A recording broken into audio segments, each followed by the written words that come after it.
દેશમાં મહિલાઓની સુરક્ષા અને સગવડતા માટે વાતો થઈ રહી છે, પરંતુ મોરબી મનપા તંત્રની મહિલાઓને મળવાપાત્ર મુખ્ય સુવિધાઓ અંગે બેદરકારી જોવા મળી હોવાનું સામે આવ્યું હતું।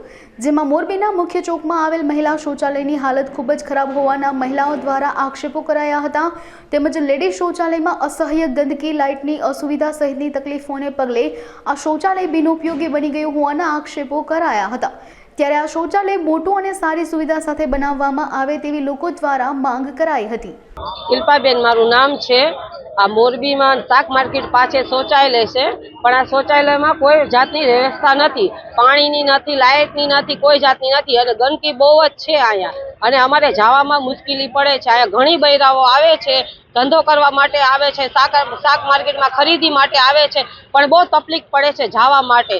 એટલે અમે વિનંતી કરવી છે કે આ તમે સાફ સફાઈ કરાવો અને આને મોટી કરાવો તમે, અને એટલી અમારી વિનંતી છે તમારી। ખૂબ ખૂબ તમારો આભાર આટલું કરાવી દેશો તો। મારું નામ રાજુભાઈ સામાજિક કાર્યકર। ગુજરાતના મુખ્યમંત્રી શ્રી ભૂપેન્દ્રભાઈ પટેલ તાજેતરમાં જ અમે રજૂઆત કરી હતી, તાજેતરમાં જ આદેશ આપી દીધો કે તાત્કાલિક નેહરુ ગેટ ચોકની અંદર શૌચાલય બનાવો, તો ભૂપેન્દ્રભાઈના અમે ખૂબ આભાર માની। શૌચાલય પણ બન્યું, સફાઈ પણ થતી નથી, મોટર નથી, લાઇટ નથી, કોઈ જાતની આમાં સુવિધા નથી। આજુબાજુના બૈરાઓ ખરીદી કરવા આવે બરોબર, તો જાય ક્યાં શૌચાલય? અને મોરબીનો નેહરુ ગેટ ચોક આમ દામને સામ જેને કહેવાય એવો નેહરુ ગેટ ચોકની અંદર લેડીઝ શૌચાલય નથી, શર્મજનક કહેવાય કે મોરબી મહાનગરપાલિકા બની તો ખરેખર તો લેડીઝ શૌચાલય હોવું જોઈએ।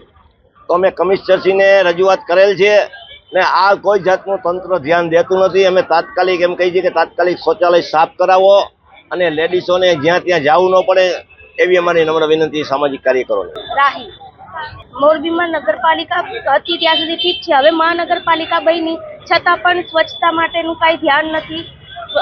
બનાવ્યું છે ટોયલેટ પણ એમાં જરાય સુવિધા નથી પાણીની વ્યવસ્થા, નથી સ્વચ્છતાની વ્યવસ્થા કે નથી અંદર સાફ સફાઈની વ્યવસ્થા। તો હવે તો મહાનગરપાલિકા બની છે તો જરાક સ્વચ્છતા અને પાણીની વ્યવસ્થા અંદર કરવી જોઈએ, કેમ કે આજુબાજુની ગામની ઘણી મહિલાઓ અહીંયા આવે છે પણ સ્વચ્છતા અને પાણીની કાંઈ નથી સુવિધા, એના કારણથી એને બીજી બધી જગ્યાએ જવું પડે છે। તો થોડીક સ્વચ્છતા રાખવી જોઈએ અને પાણીની વ્યવસ્થા કરવી જોઈએ।